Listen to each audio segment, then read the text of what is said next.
Team, moving out at night has a lot of additional hazards and variables that we need to consider. And being able to use and trust our compass the way it's designed to be used is going to give you much more confidence and a sense of security as you're moving out under limited visibility.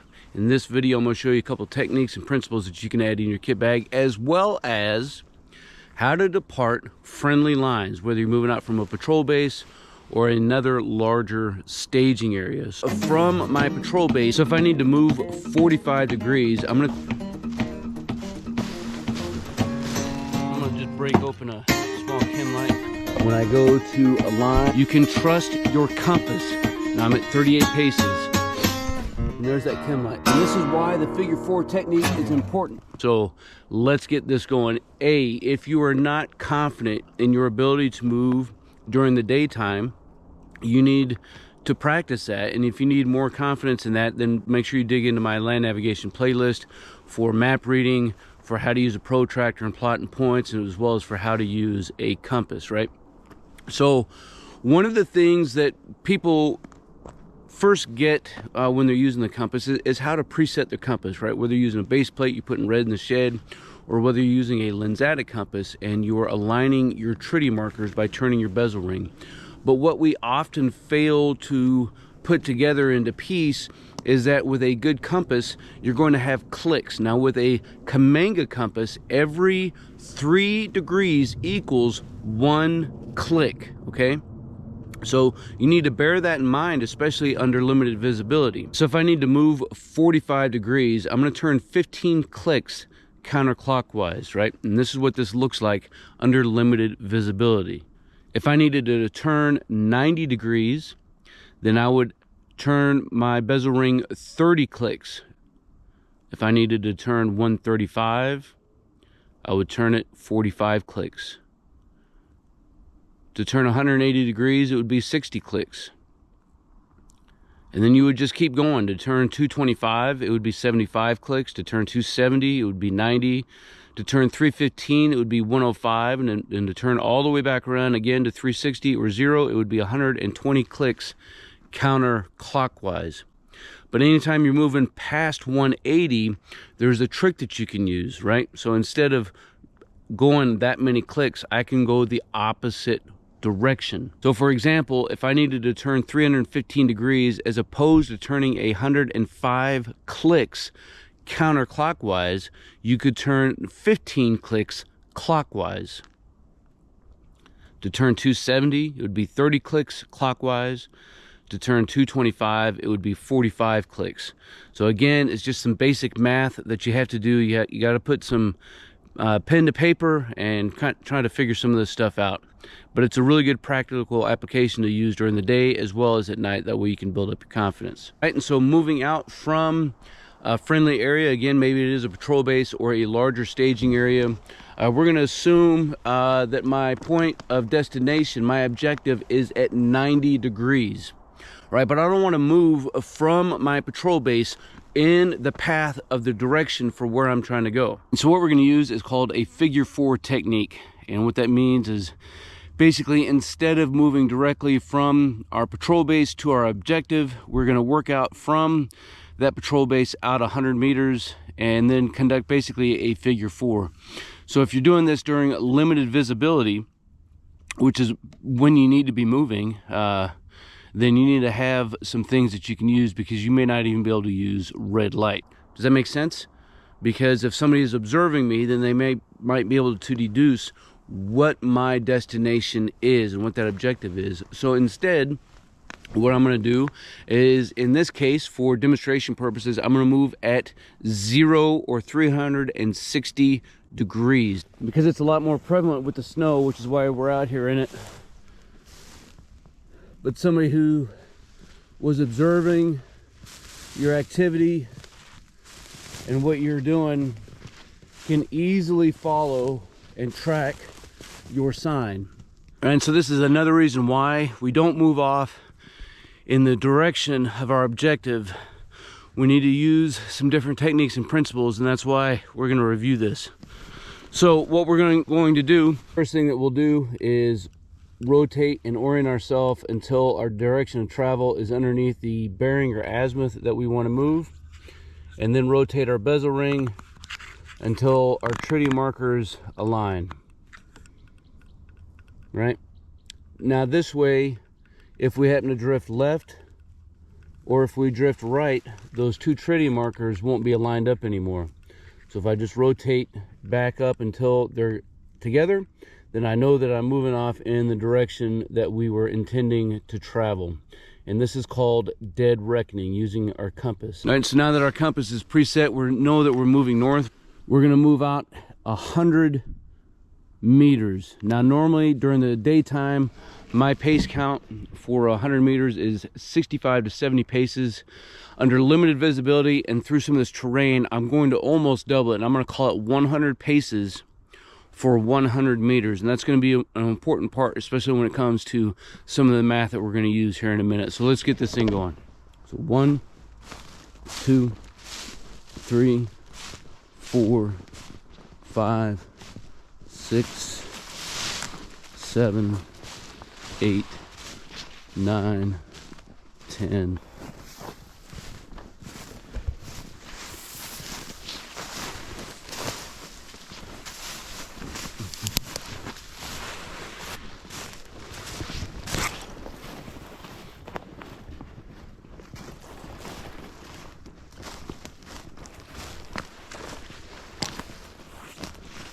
And so we just moved 30 paces, or approximately 30 meters. And in order to help, again, making sure I'm moving in the right direction, I'm going to stop and I'm going to look at my compass and make sure that my tritium markers are still in line.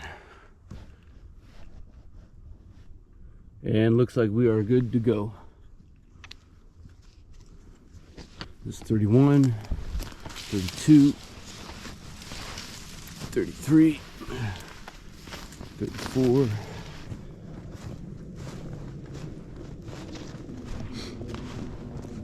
all right, so here we are at 60 paces or 60 meters from where we started from. So this is an important landmark, if you will, when it comes to the math that we're actually doing. From here, we're going to move out another 40, and then we're going to move on from there. But what I'm going to do to help mark this spot, I'm going to just break open a small chem light, which I obviously don't need during the daytime, but it will help mark an area. And I want it down low so that it'll make more sense, you know, when we're coming back to this. But I don't want it to be obvious as we are walking back, making that figure 4. And again, we're gonna make sure that our tritium markers are lined up. And so here we go. 61, 62, 63.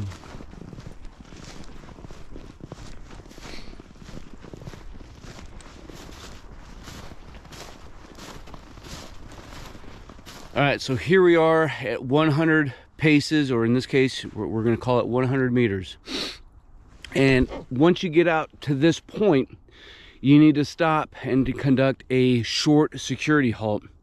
It's a perfect time to check your gear, check your pack, make sure nothing's moved around, make sure you don't need to make any adjustments. You know, you count for all your people, all your equipment, all your SI, all that stuff. And you make sure that nobody's been following you up to this point. Once you've determined that you're good to go, now we can begin to conduct that figure 4 principle. And so in this case, I need to move 225 degrees, which means I could go all the way around, but in this case, all I need to do is move 45 clicks. Again, remember, that way I'm using the shortest amount of clicks as possible, and I need to rotate that clockwise, right? So that's gonna be 1, 2, 3, 4, 5, 6, 43, 44, and 45. Now, when I go to align my tritium markers and I rotate, we can see once I get my bezel markers aligned that I'm moving at 225, right? I know camera angle is not always the best, but we're facing now 225 degrees. So what I'm going to do from here is I'm going to move out 50 paces, 50 meters.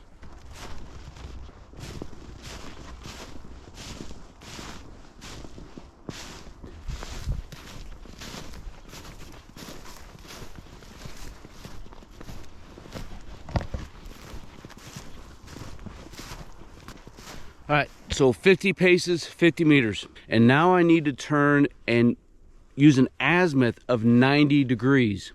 Now from 225 to 90, I have a couple options. I could turn 75 clicks counterclockwise, way too many clicks, or I could turn 45 clicks clockwise.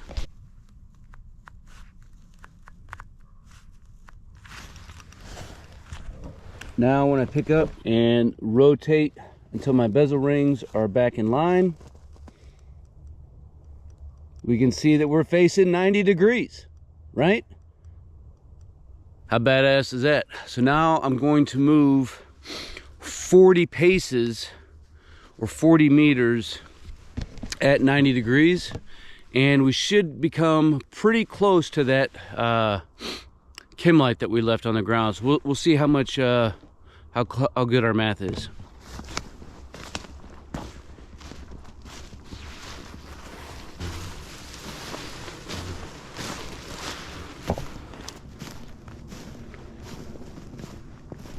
Now I'm at 38 paces,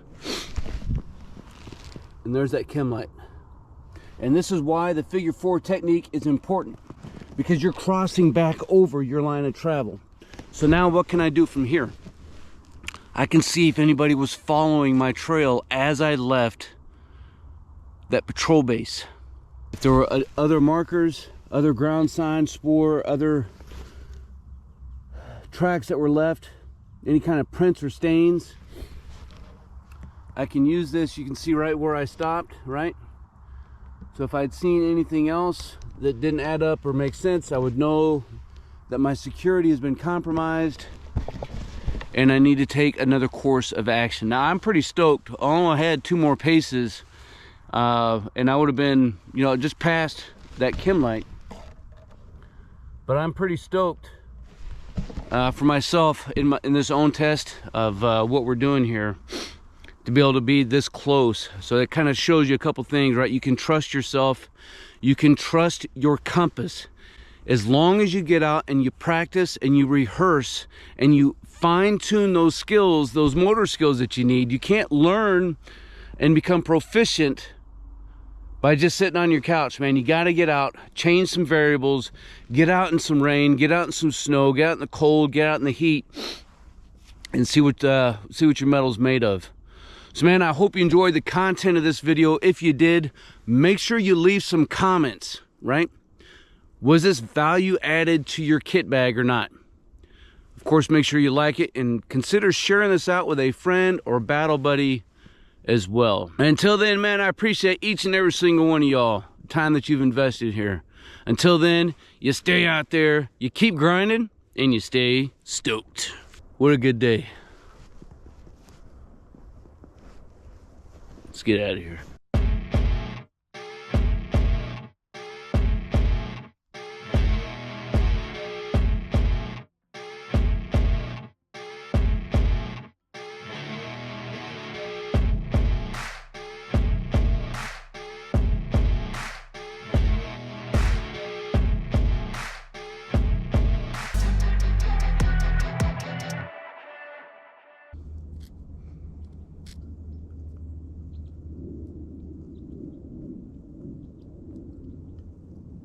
Oh, nothing like a good stogie on a cold winter day. The only thing that makes the stogie even gooder,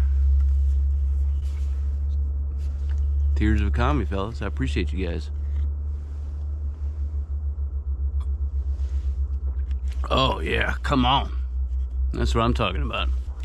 So, you know, now that, you know, 90% of everybody's off the video, we can chit chat, right? We can have an adult conversation here. World is absolutely crazy, man. You know, the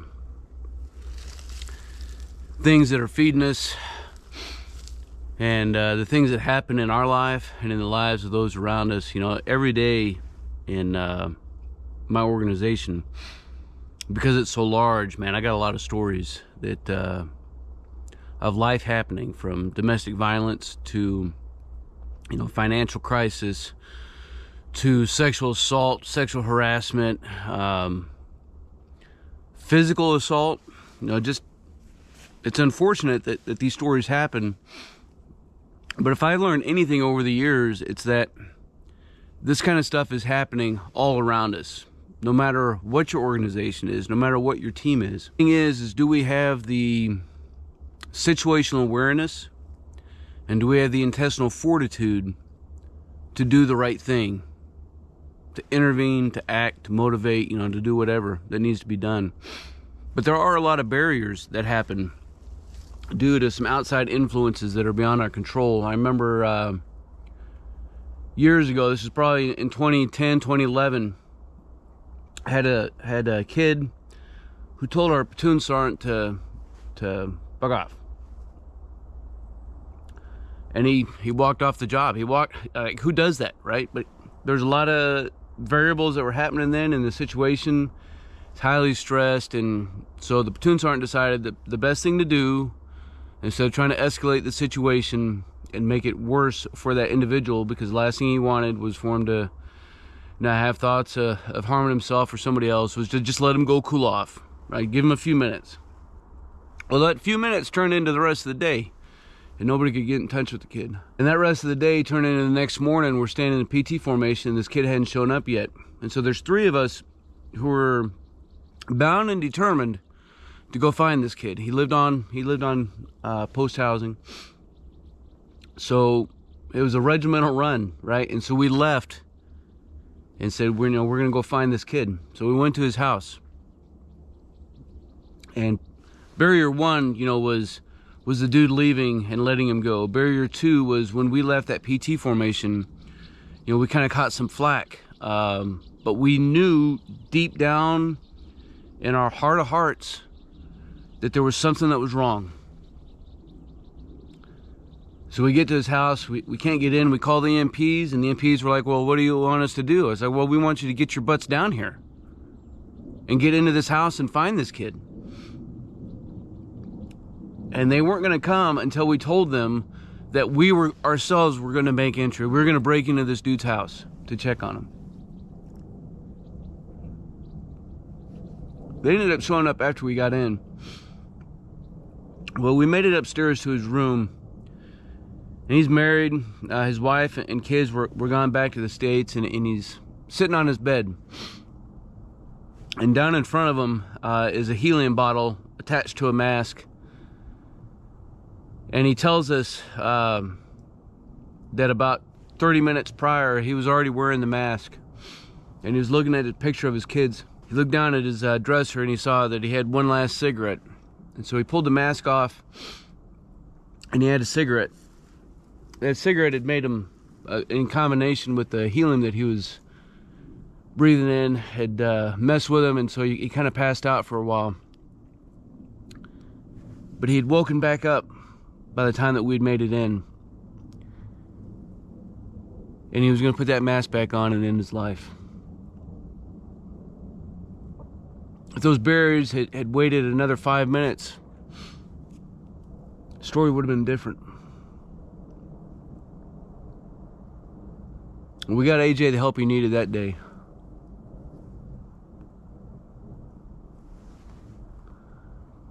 Fortunately, a few years later, he was successful in taking his life.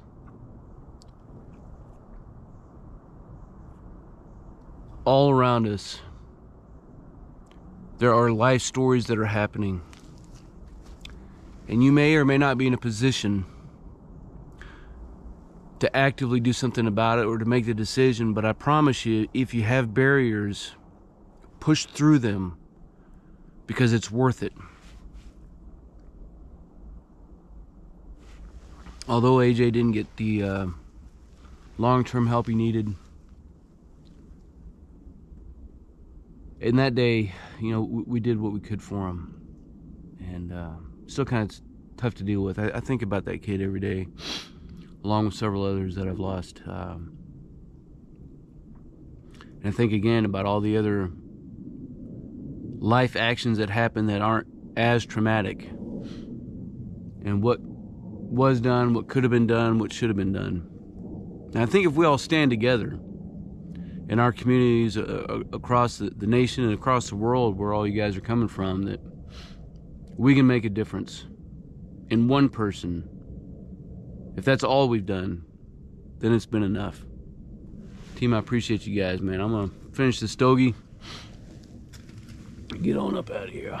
Team, if you want to master your craft and develop your tactical virtue, make sure you subscribe to the channel and click that notification bell so that you can stay up to date on future content. Consider becoming a channel member. It's going to give you exclusive access to content not available to anybody else. I appreciate you guys. Until then, you stay out there, you keep grinding, and you stay stoked.